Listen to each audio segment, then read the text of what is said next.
Hi, welcome to Bad Writing is Better Than No Writing, a podcast hosted by the Stellar Jays. I'm Jocelyn. And I'm Julia. Julia's the current writer-in-residence at UFV. Thank you. Yeah, and we're here to talk about some of our old writing that may be considered bad by our modern standards.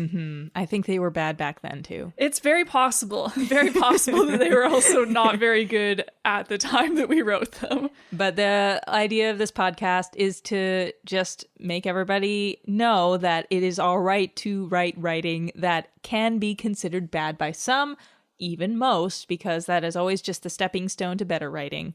Yes, you cannot edit what doesn't exist. Exactly. And there's the saying that you need to get all the bad words out before you can really start writing the good words. Exactly. Nobody is a fantastic writer from the first moment they put pen to page. Exactly. Yeah, I've heard this saying around many times, and we decided, by golly, we can just make a whole podcast about this. Exactly. So if you are worried about having bad writing in your past, just know you can always utilize it later as podcast material. Exactly.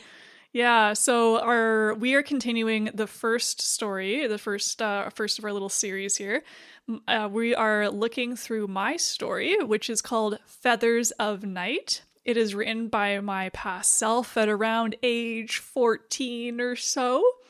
It is about vultures living in a very interesting vulture world that doesn't seem to necessarily have been created by vultures. There's hints that perhaps humans were here before, but that's definitely not on purpose. Yes, as far as young Jocelyn was concerned, everything I think was made by vulture, though it may not make sense anatomically speaking. Yeah, there's definitely like a city that's made out of mud, and I believe that the phrasing that I used was like, somehow the vultures here figured out how to use mud to make houses. And that's all we get to hear about that. Yeah, and I'm really curious to know what I was thinking when I said somehow. That somehow did a lot of heavy lifting there. Yeah, I think that you, as a young writer, really had this vision of what you wanted the cities to look like in your head, and the fact that they were vultures were just a thing that you were going to ignore when it came to the technical logic of it. So you were saying, well, they did it. Not sure how they did it, but stranger things have happened. Yep, and it sure looks cool in your mind, doesn't it? It sure does. I mean, imagine if you only had a world that vultures could build. I mean, how boring. It would as Flicka would point out. It's so boring.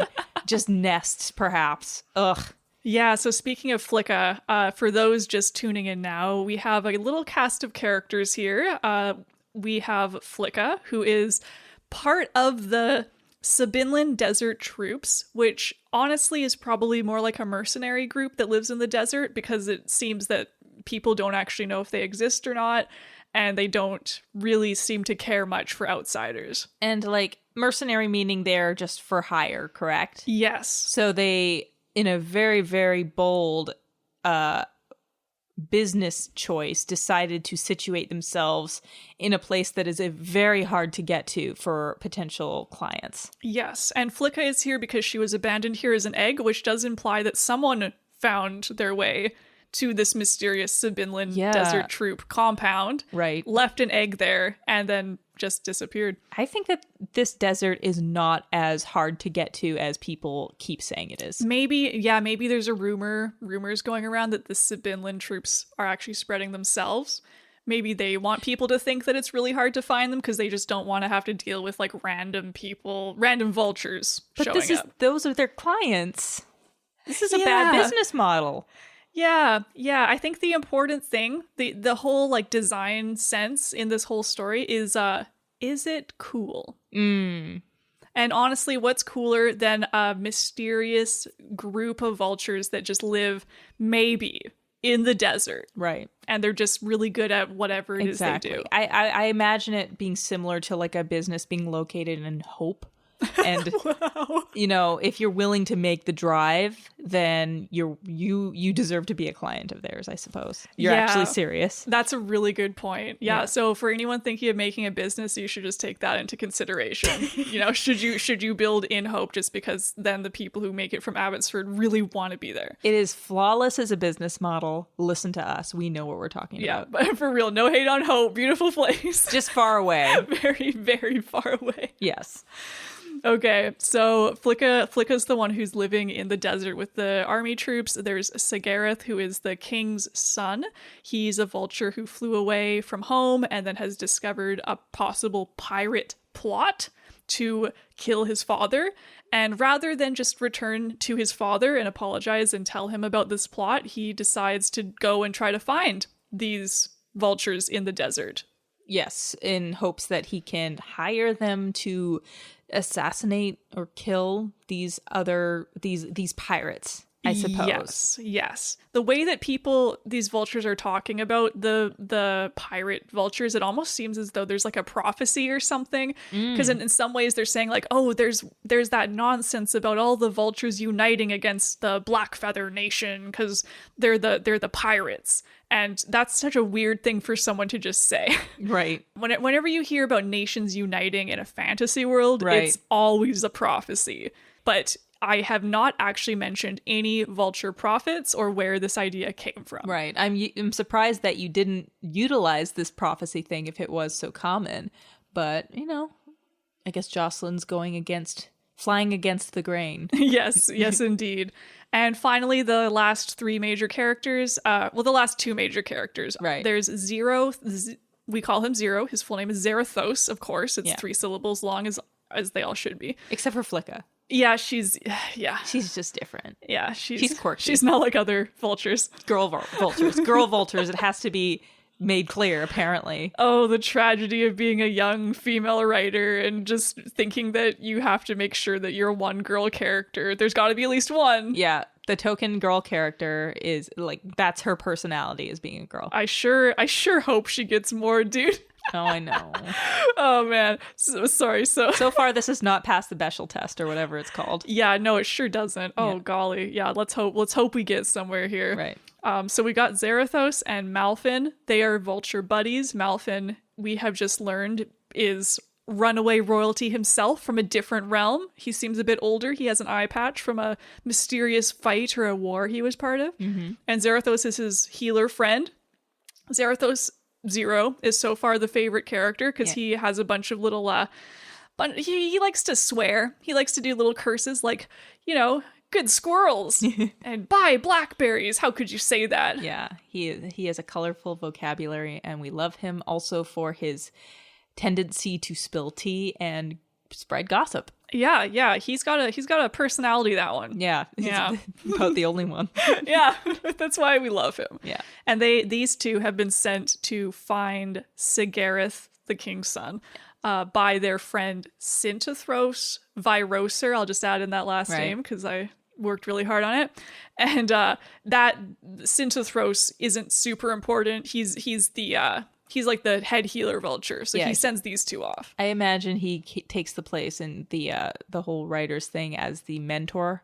Yeah, figure. He has one scene where he speaks, but he really does that's the role he would fill. I would say if I were editing this, I would be like, do we need him as a character?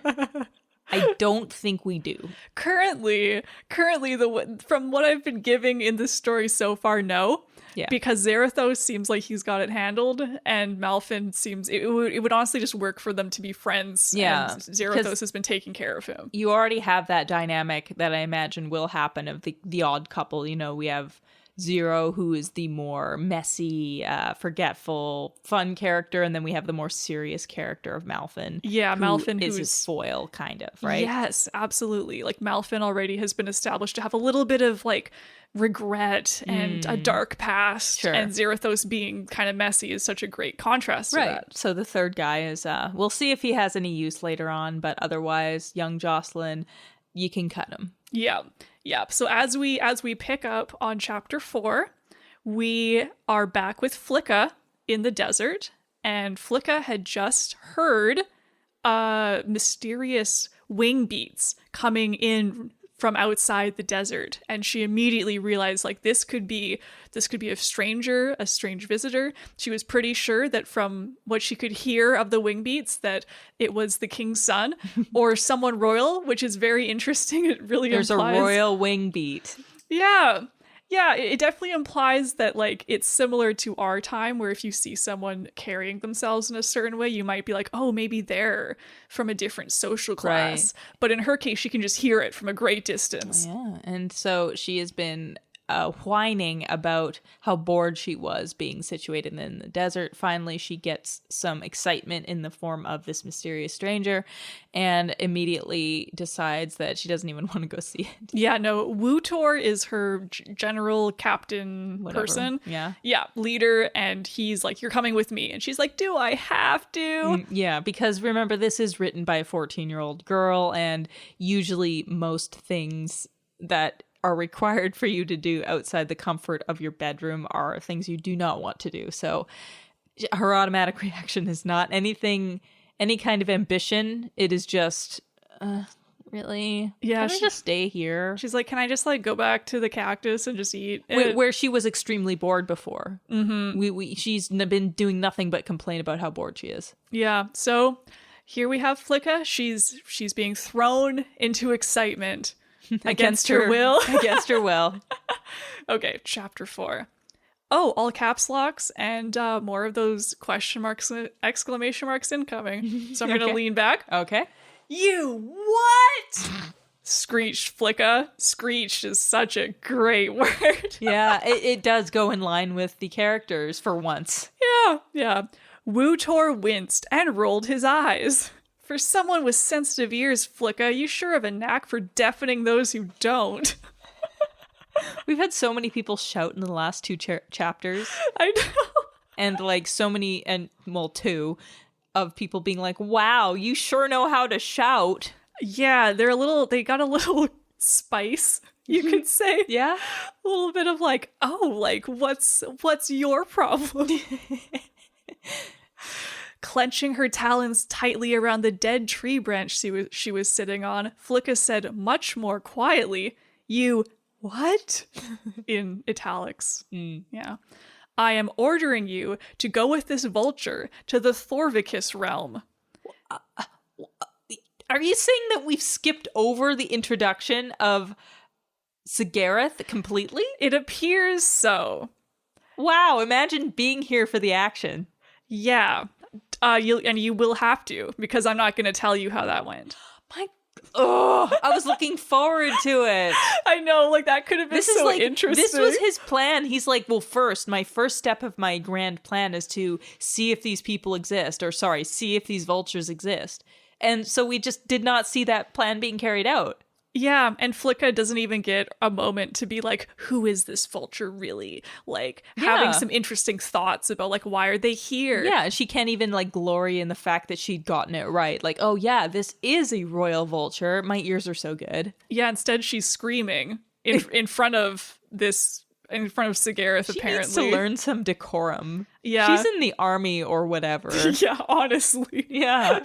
She's got plenty of time to practice being stuck on those cactuses all day long with nothing else to do. And again, she's like, I was so bored, but how dare you send me anywhere else? Yeah, I want to stay in this boring desert until I die. The only thing worse than being bored is being not bored to her. Man. Tell me a more relatable thing to a 14-year-old. Well, exactly, right? Yeah, it's like, okay, we can go out. No, don't make me go out. Okay, we can stay in. Oh, don't make me stay in. Poor Flicka. Poor Flicka. Flicka. Yep. So Wutor is ordering her to go to the Thorvicus realm. So that sounds like there's a Malfin connection there. Sure. Because that's his last name. And what if I don't want to? Flicka hissed. Okay, we're now drifting a little further from birds. Although geese hiss. Yeah, but geese also have teeth, so we're not thinking about geese. Oh no. Yeah, Oh, man. Secretly, these are geese. That would explain a lot, honestly. I mean, we haven't heard that they're vultures. Have we? Have we had the word vulture in here? Yes, we have. Okay, never mind. Yeah. Never mind. Just like, yeah. So Wutor, then I will have you watching the farthest outposts in the deserts, the ones where nothing has happened for at least 50 years. Well, like, okay, what is her deal? Which is worse? I know, like, she's like, I don't want to be bored, but What that's is her- too bored. Right. Like, what is her ideal state?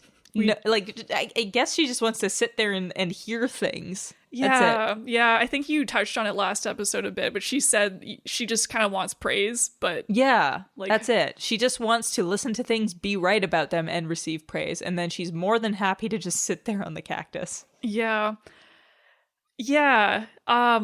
Interesting. This next it's going to take me a bit to read this. Just scowling, Flicka nodded tersely. Fine, who is he? Flicka, said Wutor, a big grin on his face. I'd like you to meet Sigareth, son of Thoroveric II. So she went along, but then didn't even listen to any introduction? Did she just, like, stay, like, 20 feet away? It's so funny because she's, like, been built up to have this amazing hearing. And then apparently Wutor orders her to go with him and then says, you just stay, like, way Out of way your over there, earshot, even. so that I can just have this exciting introduction to Sigareth and he can go like, you're real? Oh, I thought I'd never find you, but this was really easy. So, like, I imagine that Jocelyn Jr., little Jocelyn, forgot that Flicka was supposed to go with him. That's actually very possible, yeah. And Like, she's imagining that this is just Wutor bringing him back. that might be it, yeah, because continuity-wise, this is hilarious if it is actually happening the way that we're I describing. mean, we're going to take everything literal, so the only thing we can surmise is that she went with him but stayed way out of earshot. Yeah, and then came all the way back, and Wutor told her that. Wutor's like gesturing from way afar, like, okay, yeah, Flicka. and she can't hear him. Yeah, because, yeah. She's just like looking. Yeah, what's going on over there? Oh boy. Yeah. So she shows up. She, Wutor introduces them, and we don't hear anything about Sigareth and his plan. So that's, too bad. But we do learn that his dad's name is Thoroveric II. That's 5. That's, yeah. Yeah, wow. It's S apostrophe, of course. In the It's a tradition. family name, yeah. The S is important. Thoroveric. So Thoroveric is Thoro, Thoro. And then Veric is Veric. So did you have any influence from like Nordic gods or anything? Oh, interesting. That could no, but not that I'm aware of. You just landed on them organically. Okay. Yeah, I just thought that the TH sound was good. I was reading Lord of the Rings and stuff probably around this time, so it's possible that like maybe Thorin Oak and Shield, like those names, those grand names. Yeah, that's probably true. Okay, so we learn his father's name and that she's supposed to go with him. Yep, to the Thorvicus realm. Right. The two stared at each other. Never heard of you, said Flicka. So I think she needs to learn some manners. I think that really, really solidifies that these Sibinland desert troops are not at all an army that's related to the Malgacross realm at all. No, because like, why wouldn't you know? Your king. Your king. And the king's son. Like, right. None of this really makes sense. I mean, I would still hold them accountable for knowing at least the bare minimum of this information. Have they not had any clients recently that would have mentioned this kind of thing? Yeah, like Flicka really not only is bored and wants to be bored to some degree, she also seems to have no interest in what's going on outside the desert. Imagine there being a group in the desert in, say, the US or in England, and then they're like, King Charles or Queen Elizabeth? Haven't heard of them. Yeah. Like, it just doesn't make much sense. Yeah, like... Yeah, and Wutor seems to know. So did Wutor just decide that Flicka didn't really need to know? I think Flicka's just an idiot. I mean... Well, she grew up here, so she just didn't have much education, I think. Yeah, maybe Wutor's also a bit of a little bird brain. I think so. I think so. Yeah, so Flicka insults Sigareth to his face. Right. And Sigareth says, she's the one you're sending with me? Ignoring their protest, Wutor just grinned and told the young vultures, have a safe trip. Remember everything I taught you, Flicka.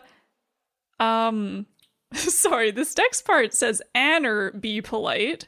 I do think I meant and at this point, autocorrect didn't exist, so I'm not sure what happened here. But we'll just correct that here in reading. And be polite.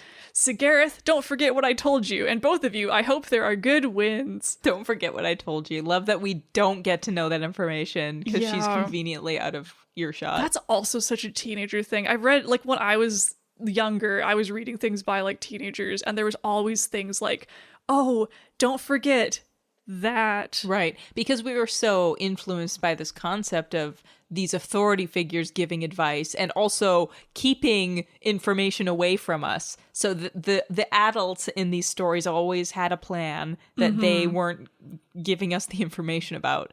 So I think that that's why this is the way it is. Yeah. We just have to listen, or these characters just have to listen, do what they're told. Mm-hmm.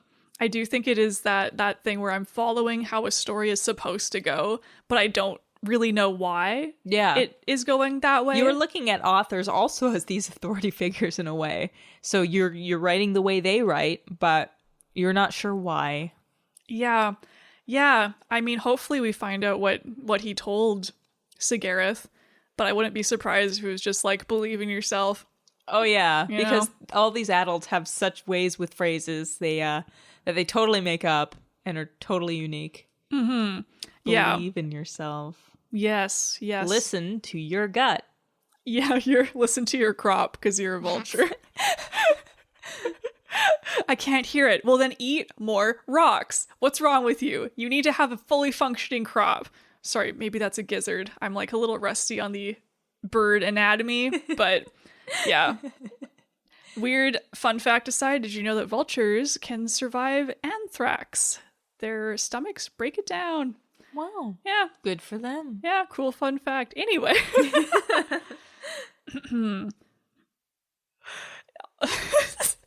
All in caps lock, Flicka yells, "You mean we have to leave now?" Howled Flicka.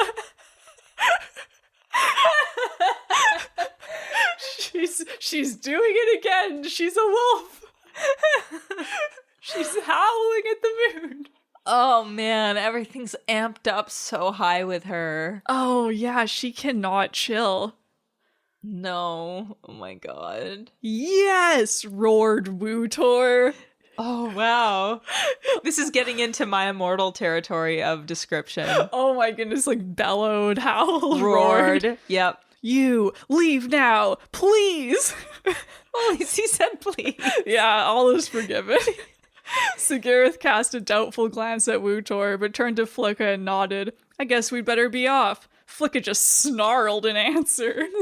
Without a doubt, Sigareth realized that this endeavor would be much harder than he thought. Suddenly we're in his head. Well, also, like, what were you thinking was gonna happen? Yeah, like, reading this, I really thought he would just show up and tell them about this plot, and they'd be like, oh yeah, sure, like, we'll help you defend your homeland. Or he would just be, like, going to a police station and reporting it and leaving, and they'd take care of it, and then he could go and do whatever else he was planning on doing when running away, which we still don't really know what his plan was. No, yeah, it almost seems like maybe he didn't have one. Maybe. But his father always told him to have a plan. Yeah, Sigareth is really letting his old dad down. Yeah. Sothoroberic II. I wonder why he wasn't Sothoroberic III. Yeah, I don't know. Maybe his dad just got sick of pronouncing it. Oh, man. You know what? Yeah. He's like, don't blame him. 5 syllables. That's too many. Not for my son. It ends here. He gets 3. A sensible number. Oh, of course. Sigareth. Yeah. It's almost 2 if you make the S Sgareth. Exactly. Yeah. All right, so that's the end of that scene. Next scene starts, we're back with Malfin and Zarathos. Okay, who are on their way to trying to find the king's son. And use force. No discussion of what that means. Oh, right. Yeah.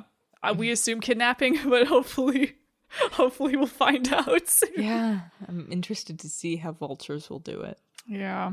Black feathers, growled Malfin. What? Where? Asked Zarathos. No, I just had to vent my frustration somehow. Imagine just muttering your enemy's name as a way of, like, getting out your frustrations. Like you're like a superhero and you're just like, Green Goblin. And everyone's like, whoa, what the heck? Spider-Man, where is he? It's like, I just used his name to curse. It's a normal thing to do. Of course it is. Yeah, I just had to vent my frustrations somehow. Why do we... Hold on. Why do we have to fly in the dark anyway? Because you left immediately after flying all day. Yeah, Zarathos really did not care about that. But, knowing that Malfin couldn't see well on account of his eye, which has an eye patch, Zarathos sighed. I guess we should land soon.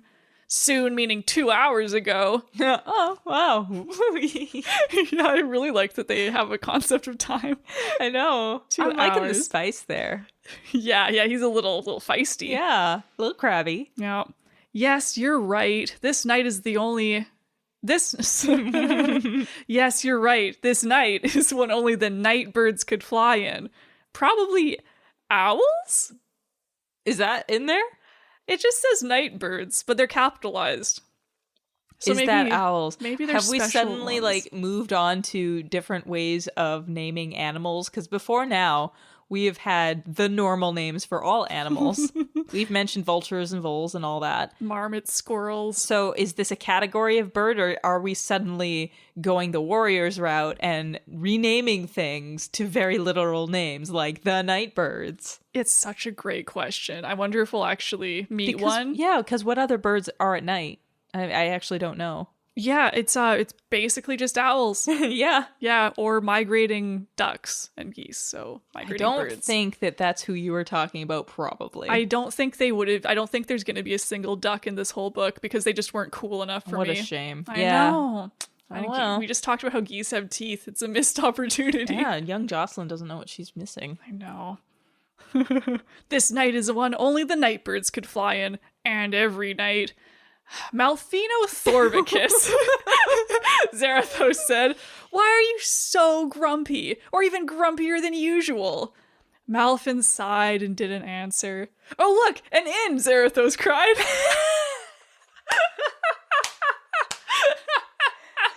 The plot thickens once more as we learn that there are inns.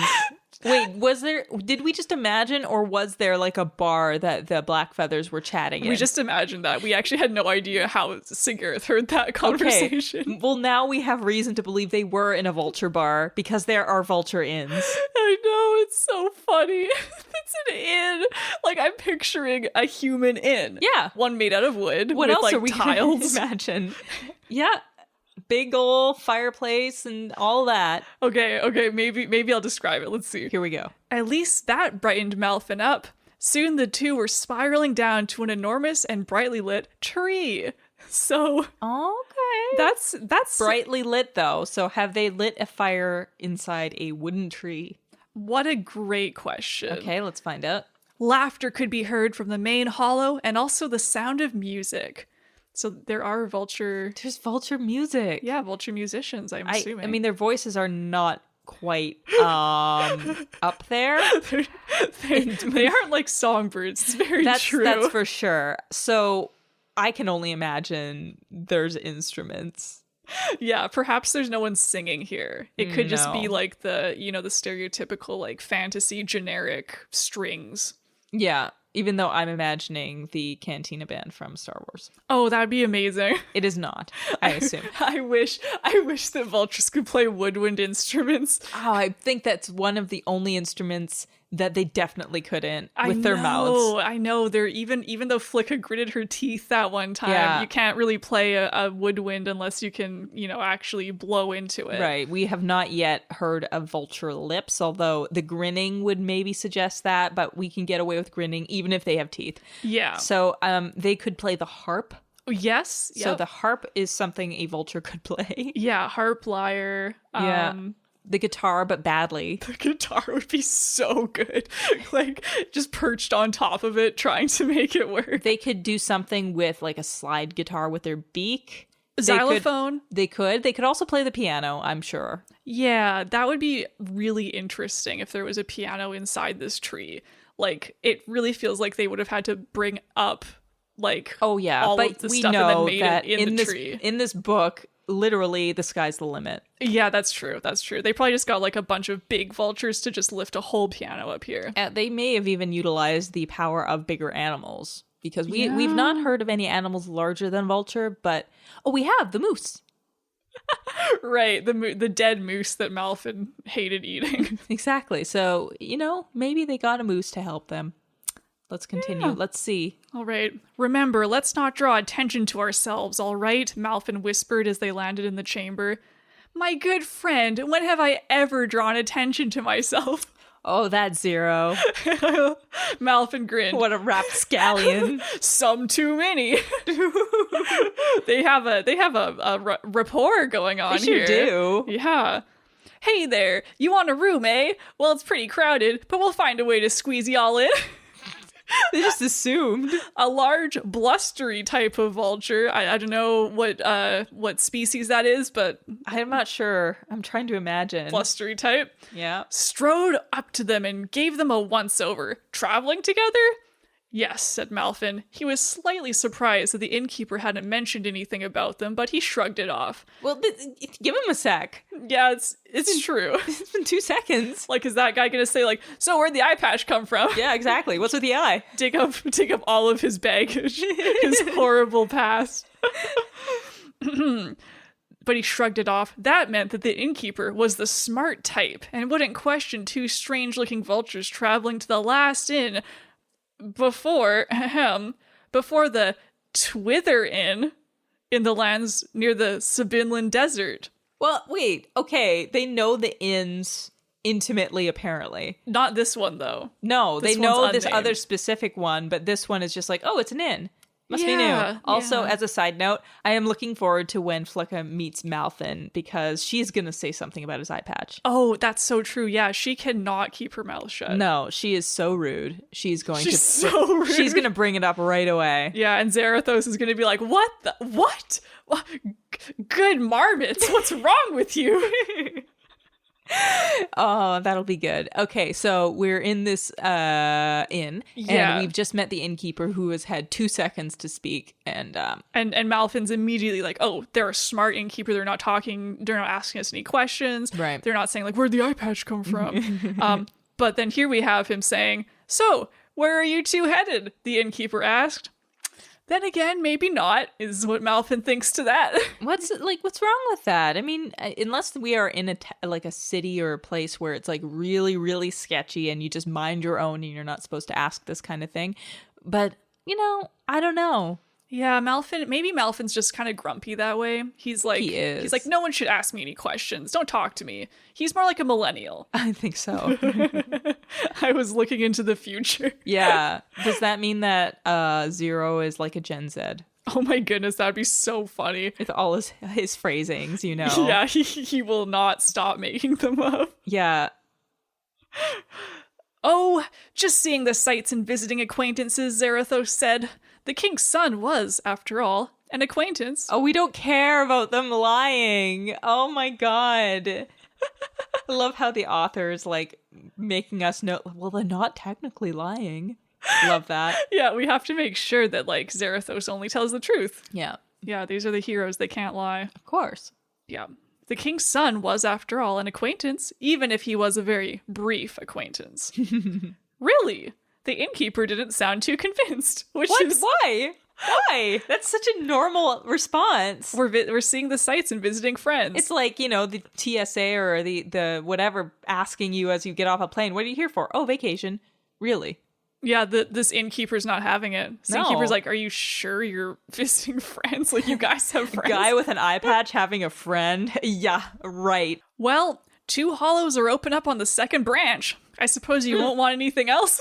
I love that it's just following normal rules like floors, except it's branch. Yeah, I wonder if they also don't have a 13th branch because probably. Vulture luck, of course. Of course, there's vulture luck and vulture bad luck. Really? The innkeeper didn't sound too convinced. Well, 2 hollows are up on the second branch. I suppose you won't want anything else? No thanks, Zarathos said.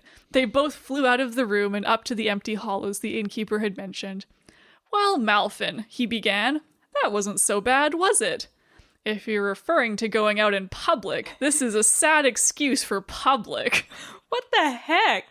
The 2 birds in that main hollow besides the innkeeper hardly even glanced our way. Wait, isn't that a good thing? Yeah, like, what? Come on. Again, we have, like, the Flicka situation where it's like, which way do you want it to go? Do you want to be not noticed, or do you want to have people say hi to you and notice you? Yeah, this is also why they should meet, because they'd both be rude to each other. Oh, I think so. Maybe they'll get on, like, a house on fire. Yeah. Malfin began preening his feathers in the cramped space of hollow number 4. Now the rooms are numbered. Of course they are. You haven't done that in a while, Zarathos remarked from hollow number 3. So, like, are they... So there's no doors. I'm trying to even picture this, right? Like, what did I mean? Because I said it's on a branch. So it's like, I'm imagining just these branches with comically big holes in them. Yeah. But multiple. There's at least 4 or 5 because we have in 4. And then branch 2. I'm imagining there's just tons of little holes that vultures can fit in. So it's actually going to be really big. Yeah, like what would make more sense is if it's actually like a giant hollow that goes through a branch. Like maybe the tree is like starting to die or something. Yeah. Like, so then they can actually have like a hollow that looks across at each other. Because I don't really picture these having doors. No. Why would a vulture have a door? No, it wouldn't. I'm still confused. Like, is this all in one tree? Yes. Yeah. Yeah. So somehow Zarathos can see Malfin, and then Malfin is preening. But if anyone has an idea of how this could even spatially work, I would love to see an image of how this could work. Yeah, because I wrote it and I don't know. Yeah. So Zarathos points out, you haven't preened yourself in a while. And if you think that this is public, right here on the borders of the Ashton Forest, I believe you are sadly mistaken. Yes, so there, you see, is the fact, loud and clear, you are not as conspicuous as you thought.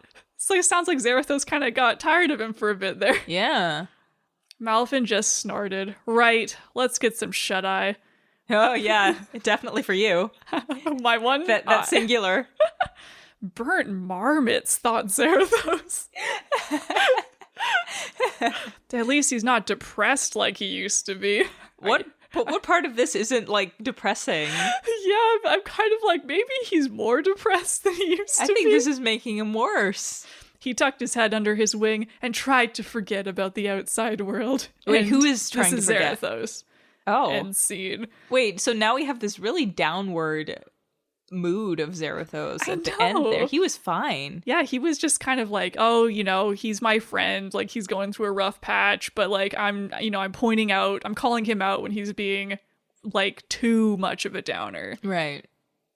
And then here we are with trying to forget the world. Okay, so who are we with now? Oh, we are with Synthethros. This is our first Synthethros chapter. Yeah, this is our first POV Synthethros. So Synthethros is the vulture healer. The main one. Yes. Yeah. So he's the main vulture healer. He was taking care of Malfin, and it seemed like Zarathos was maybe a friend or even possibly like an apprentice, someone who worked as a healer. Let me just clarify. So Malfin isn't a part of the healer place. He's there as a patient? That's what it seems like, yeah. Oh. So it seems like Malfin's kind of been just there to recover for a while from perhaps his eye, perhaps his vulture depression that he's had for a whole year. So it's very normal for a doctor to look at their patient and be like, you know what you need to do? Not heal. Go on this journey job that I'm going to tell you to do.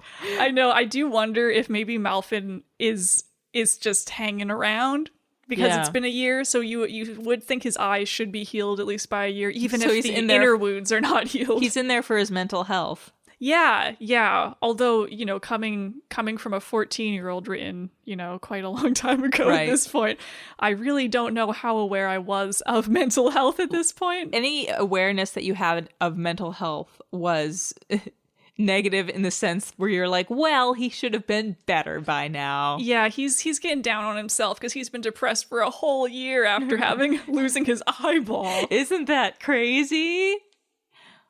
Yeah, so real piece of work. Yeah. Yeah, so Synthethros now, we are with Synthethros, who I believe I'm picturing this vulture with a beard, even though that is not possible. Yeah, there hasn't been a lot of physical description of vultures. I think the only one is that Sigareth has big talons that seem not strong. Yeah, we don't even really see that. We just know they're strong and that they visibly look impressive. Yeah. But we don't know whether or not it means like the color or the size or like how ragged they are or something like that, right? Yeah. And then Malfin with his eye patch.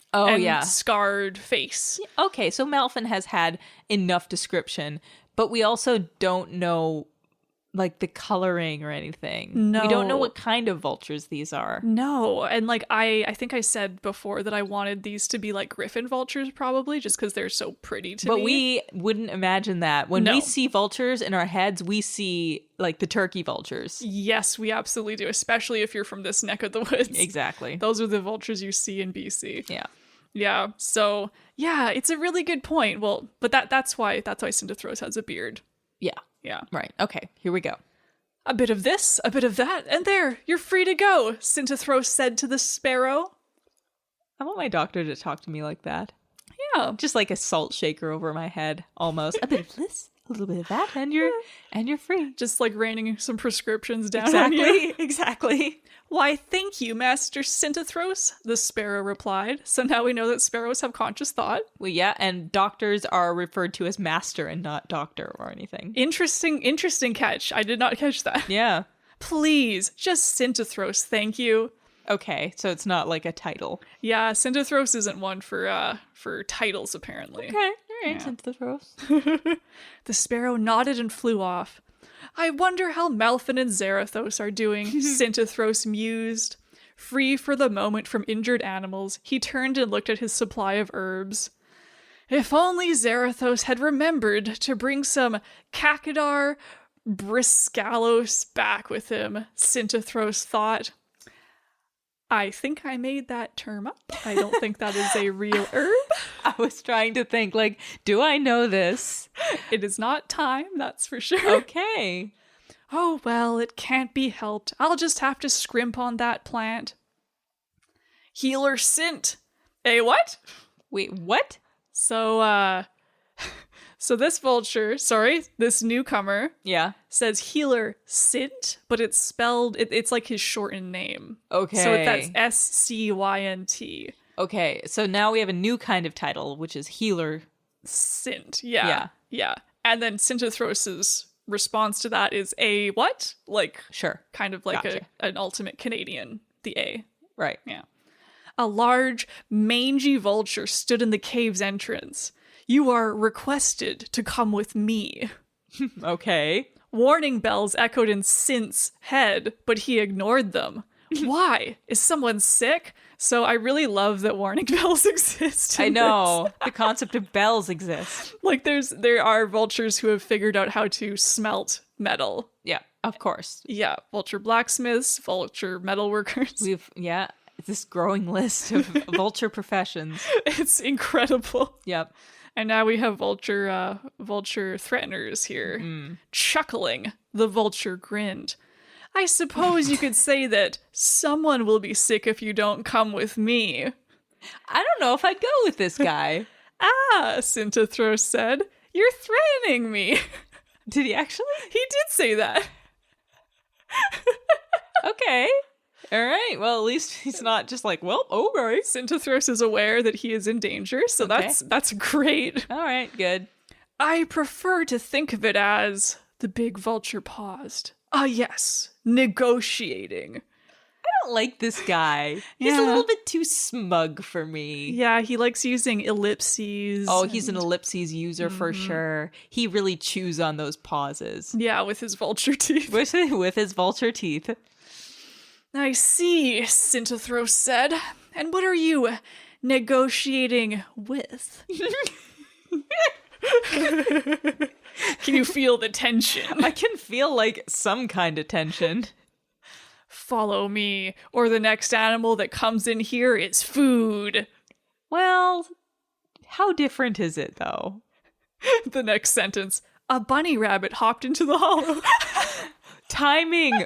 Did this bunny not... This bunny can hear really well. It's a bunny. Could he not have chosen a better moment? Oh my word, you would hope so, but I guess it's just too stupid to live. It just shows up right at that moment. That was his mistake. He's like, oh, nothing bad ever happens in the healer's hollow. Only when you leave, right? The bunny rabbit, healer Syntothros? Black feathers, thought Syntothros. He's cursing again. That is the curse. Okay. This vulture, though weak-footed like others, I just think it's so delightful how I always need to put in little vulture facts, like I know. weave them into this story. Like, did we learn earlier that they have weak feet? Yes, we did. Okay, we did. Okay. Yeah, so I'm just really emphasizing that most vultures do have weak feet, so they can't really kill things easily. Okay. That's why they're carrion feeders. Right. But, I mean, here we have this vulture still definitely not one to be toyed with. So, in that sense, are we to believe that Sigareth has just very average grip? Yeah, probably it's actually just pretty good for a vulture. Yeah, so just like normal or a little bit below normal for any other kind of bird. Yeah, but all the vultures are like, oh, frick, like, have you seen that? Have you seen that sucker's claws? Oh my goodness. And so Syntothros is like, oh no, Bilthy, the bunny, one of my favorite customers. Customers? Patience. That shouldn't be how you think of your patients. He keeps coming back. Oh my god. I mean, with smarts like that bunny, I guess he does get into trouble a lot. Yeah, maybe it is a customer. He would wander into the jaws of a lion, just willingly. Is there a cave here? Wow, it's so warm in here. Yeah, Mom, let's move in. What is his name? Please tell me again. Bilthy. It's like filthy. Or Bilthy or like Billy. I'm imagining it like little Billy the bunny, except it needed to have that little twist on it. Yeah, the fantasy twist. Right. That is spelled Bilthy. Okay. So it really is like filthy, but with a B. Exactly. But Bilthy is adorable. A little bunny. I'm imagining it. Just the most Disneyfied bunny you can imagine. Yes. Yeah, like cuter than Thumper from Bambi. Exactly. Absolutely. Fluff everywhere. Yeah. Huge eyes. Yeah, so Bilthy is one of Syntothros' favorite customers, and he thinks, too bad it wasn't the badger who had come. Just poor badger. You're literally badgering him. We learn about this badger secondhand from Zarathos, who's like, can you believe it? Tried to make freaking pancakes in the healer's hollow, burned the whole place down practically. May as well. And then like Syntothros over here is like, oh man, if only the badger had shown up. And like maybe charitably speaking, the badger, he's thinking like, oh, that would be someone who could do something against this vulture. But the way that it's written, I am just assuming they hate this badger to the point where like, oh, too bad the badger doesn't die in the place of the bunny. Yeah, if the badger showed up, I'd be like, all right, like, I'm not going with you. And the other vulture would be like, oh, well, I'll fight this badger then. And he'll be like, do it, please. Yeah, 2 birds with 1 stone. Hey. And then Syntothros might have another patient. Yeah. I mean, customer. Of course. If he even bothered to heal the badger, he probably just let him die. Like, at this point, it's like, why does the badger keep coming back if everyone seems to hate him so much? I know. She doesn't have any friends. Yeah. Well, maybe that's the real interesting character is the badger. Yeah, I'm waiting to hear about the badger again. What's your choice? Snarled the vulture. Sighing, Sint nodded. So that's interesting because now it seems like I've just gone back and forth between using Sint and Sintathros. Right. But just so that's clear in the future, Sure. it's just going to keep doing that. All right. So he nodded. I'll come. 1 minute. He turned to Bilthy, who was trying to figure out if she should... Oh, It's a girl. it's a girl. Okay. Yeah, she was trying to figure out if she was interrupting anything or not. I think she could gather that. Especially with what's your choice and the earlier thing he said, which is like, you The know... the next animal that comes in here is going to be food or whatever he said. Yeah. Bilthy, he began. I can't help you now. Oh, I use no. That's funny. I can't help you, no. I can't help you now. I'm just going to be leaving for a while, just so you know. Is that big vulture? And tell your mother, feathers of night have fallen from the sky. Okay, but go! Go! Sintathros shouted and pushed Bilthy out of the cave. Well, I mean, now, couldn't he just be like, now I'm not going? That's... wow. You're too smart for this story. Also, this place, I guess, is in a cave in a mountain. I'm just impressed that all these animals can get up there. I know. Like, it's so funny because I don't think I really understood how caves worked in mountains. So I'm pretty sure I just pictured, like, a mountain that's, like, you know, rising at maybe like a 45-degree angle, just pretty smooth, and then there's just like a neat little cave just cut out of it. It's the tree thing. It's, again, just a mountain with a bunch of holes in it. Yeah, and it's a tree that has just holes in the branches, and somehow vultures like to live inside, sleep these inside are of them. huge trees. These are like redwoods. So anyway, we have Bilthy going to tell her mother this very obvious like hint. Yeah. Very obvious warning. Yeah, feathers of night have fallen from the sky. And then kicks this little bunny out of the cave. I'm just picturing her rolling. How I'm imagining going through the air in a parabola. That's even better. I think she's so fluffy that she wouldn't hurt. She I just don't kind of think so. bounced. Yeah. Yep. The big vulture grinned. You work fast. Now come. What? That wasn't any faster than it could have been. Yeah, this all happened right in front of him, and he's like, "Oh, this is fine. It's fine that you told this bunny that feathers of night have fallen from the sky. Who knows what that means? I don't care." I don't think he's very bright. Yeah. Now come, bring along Skytoe narcus, another plant that I'm pretty sure I just made up. I wonder if he even has any. Because they're like, what would this guy do if he's just like, well, we didn't go shopping. We don't have any. Yeah. Would he just be like, well, go shopping then? I'll go with you. We have another duo. That would be so good. I would love that. That's like enemies to lovers or enemies to friends kind of thing. Yes, it turns out that like this big vulture who threatened to kill everyone who showed up at his healer's place is like, well, I actually have a tragic past. Yeah, and... I mean, I would like it anyway. Well, yeah, that would actually be interesting because I'm pretty sure the crux of the story is that every black feather is evil. Yeah, there's not a lot of nuance there. Like if you're a pirate, you're bad. Simple. Right, exactly. Yeah. So, giving his best, I didn't just give a secret message look, Sintathros grabbed the herb and, following the big vulture's cue, flew out of the Ashton Mountain Healer's Cave and off to the lair of the black feathers. End chapter. Oh my goodness. Yeah, here we go. I liked this one. This one was filled with all sorts of fun things. Some really interesting descriptions. Yeah. A few more vulture expletives. A few more interesting characters. Yeah, we got a bunny.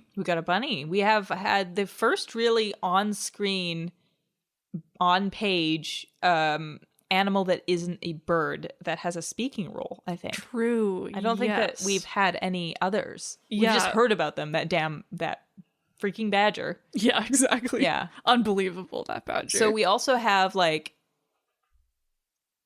we have confirmation that even small prey are sentient. Yeah, the sparrow and the bunny. Yep. Like, those are the two biggest ones. So that just basically unveils this grimmer side where they will eat bunnies like that. Yeah, I mean, it does bring kind of a grimmer thought to mind when Zarathos just at the beginning gives Malfin a burnt vole.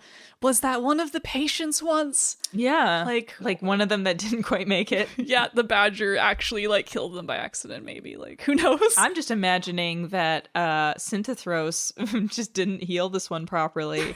They died, and it was like, well, I guess it's just dinner then. I mean, that is it's not wasteful. No. But, like, they do have to eat regularly. They do. So, yeah, if I were not a vulture, I would be like, how many of the people who die under Synthethros' care had to die? Yeah, There would be those people who would be thinking, and they would be right, because where are they getting their food? Yeah, what a good question. Like, does Zarathos go to that city and just pick up, like, food, too? And where does that food come from? Yeah. Like, because we established that we're pretty sure cars don't exist in this world, so there's not an easy source of roadkill just from human interference. Yeah. Like, do they just have to wait for an animal to naturally die? Do they have to just wait for a predator, which we haven't seen any predators No, we've yet? just had a mention of a moose, and that's it. So, for real-life vultures, do they primarily feed on dead animals that they have not killed? Yes, yeah. Yeah, so like in the case of like mini vultures, it'll be a kill, like, you know, say a bear kills a deer, and the vulture sees like that there's like decaying meat around and goes after that. Like, they're very opportunistic. Okay. It makes a little bit more sense then that they would be kind to the alive animals, but also, like, yeah, as a healer's role, there would be that temptation to just let them die because they haven't eaten in days. Yep. Yeah, I mean, it's interesting because, you know, Synthethros seems so busy and he has all these herbs, and then he's like, okay, well, I'm still managing by myself, it's fine. And now I'm leaving, so I guess he doesn't have any animals currently in his care. Hopefully not. I guess not. Well, I think that was a lively chapter, and, you know, a lot more is happening in this than other stories that I've read by young authors. So, yeah, you know, you're right. I can at least say that even if what's happening doesn't always make sense, things are happening. Things are happening, and that is impressive. Thank you. Yeah. I'm excited to see what happens next. I know. And that was chapter 4? I believe so. So we have yes. 2 chapters left. Yeah, 2 chapters left were made that I have found, yeah. Okay. Well, I would be sad to see it end because you probably had this grand idea for it. I think I told you it was like going to be like a trilogy or something. Probably. What a shame. Yeah. But hey, we can do it justice at the end. I think so. You know, I think we can figure it out. Yeah.